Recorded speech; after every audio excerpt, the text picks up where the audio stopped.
आगरा में ताजमहल के 22 कमरों को खोले जाने की याचिका पर इलाहाबाद हाईकोर्ट की लखनऊ बेंच में सुनवाई हुई। लंबी बहस के बाद कोर्ट ने याचिका को खारिज कर दिया है। इस याचिका में अदालत से मांग की गई थी कि सालों से बंद पड़े 22 कमरों को खुलवाया जाए और आर्कियोलॉजिकल सर्वे ऑफ इंडिया से इसकी जांच कराई जाए। लेकिन इस मांग पर कोर्ट ने याचिकाकर्ता को कई निर्देश दिए और तल्ख टिप्पणी की। याचिकाकर्ता को फटकार लगाते हुए कोर्ट ने कहा कि जनहित याचिका व्यवस्था का दुरुपयोग न करें। कल आप आएंगे और कहेंगे कि हमें माननीय जज के चैम्बर में जाने की अनुमति चाहिए। हाईकोर्ट ने तल्ख टिप्पणी करते हुए कहा कि आपको जिस टॉपिक के बारे में पता नहीं उस पर रिसर्च कीजिए, जाइए एमए कीजिए, पीएचडी कीजिए। अगर आपको कोई संस्थान रिसर्च करने नहीं देता तो हमारे पास आइए।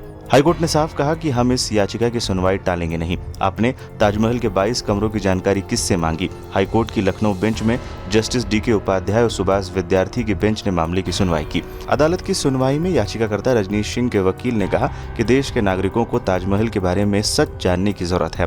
याचिकाकर्ता ने कहा, मैं कई आरटीआई लगा चुका हूं। मुझे पता चला है कि कई कमरे बंद हैं और प्रशासन की ओर से बताया गया है कि ऐसा सुरक्षा कारणों की वजह से किया गया है। अदालत ने पूछा कि आप किससे सूचना मांग रहे हैं। इसके जवाब में याचिकाकर्ता ने कहा, प्रशासन से। इस पर कोर्ट ने कहा, अगर वो कह चुके हैं कि सुरक्षा कारणों से कमरे बंद है तो वही सूचना है। अगर आप संतुष्ट नहीं हैं तो इसको चुनौती दीजिए। इस पर याचिकाकर्ता ने कहा कि हमें उन कमरों में जाने की अनुमति दीजिए। इस पर कोर्ट ने तंज कसा कि कल आप कहेंगे कि हमें माननीय न्यायाधीशों के चैम्बर में जाना है। कृपया पीआईएल सिस्टम का मजाक मत बनाइए। और लंबी बहस के बाद कोर्ट ने याचिका को खारिज कर दिया। याचिका खारिज होने के बाद मामले पर याचिकाकर्ताओं ने कहा कि वो हिस्ट्री एकेडमी और एएसआई को रिसर्च के लेकर चिट्ठी लिखेंगे। उन्होंने कहा, मैं अभी पहले डिपार्टमेंट्स को लिखूंगा, उसके बाद सुप्रीम कोर्ट जाऊंगा।